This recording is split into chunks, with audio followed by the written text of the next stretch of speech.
वाले, लगाते हैं नारा ये ईमान वाले, लगाते हैं नारा ये ईमान वाले, मोहम्मद हमारे बड़ी शान, इब्तिदाए शान मोहम्मद, इब्तिदाए कायनात से पहले अभी मकीनो मकान नहीं बने, ये दो जहान नहीं बने, और अहले समाज देखते हैं कि जन्नत के माथे पर मोहम्मद का नाम चमक रहा है।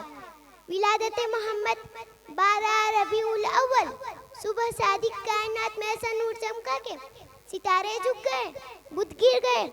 इधर अब्दुल मुत्तलिब हैरान है, उधर शाह ईरान परेशान है कि महल के 14 बुत जमीन बोस हुए। सदियों से जलता आतिश कदा बुझ गया, निशानियां देखकर इल्हामी किताबों के आलिम पुकार उठे। आ गए वो शाह उमम जिसकी सल्तनत मशरिक़ व मगरिब तक फैली हुई है।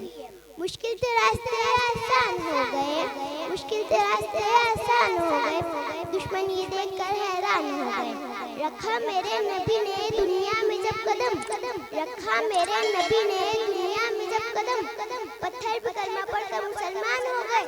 क्या आला मकाम है वो सरवर कौनैन का कि परवरदिगार ने अपने कलाम में कहीं मुज़म्मिल तो कहीं मुद्दसिर तो कहीं सिराज मुनीर कहा। ऐ मेरे नबी, अपनी उम्मत को बता दीजिए, अगर खुदा की मोहब्बत के दावेदार हो तो मेरी इत्तिबा करो, मैं तुम्हें अपना महबूब बना लूँगा। सुभान अल्लाह, वही खातिमुन नबीयीन के जिनके नाम के बगैर कलमा नामुकम्मल है, अजान नामुकम्मल है, इकामत नामुकम्मल है। मैं उस नबी से मोहब्बत क्यों ना करूं कि जिसकी इताअत के बगैर मेरा ईमान नामुकम्मल है। अरबाबे नजर को कोई ऐसा न मिलेगा, अरबाबे नजर को कोई ऐसा न मिलेगा, बंदा तो मिल जाएगा आका न मिलेगा। तारीख अगर ढूंढनी कहीं सानिए मोहम्मद, तारीख अगर ढूंढनी कहीं सानिए मोहम्मद, सानी तो बड़ी चीज़ है, साया न मिलेगा। वमा अलैना अल बलाग। अस्सलामु अलैकुम।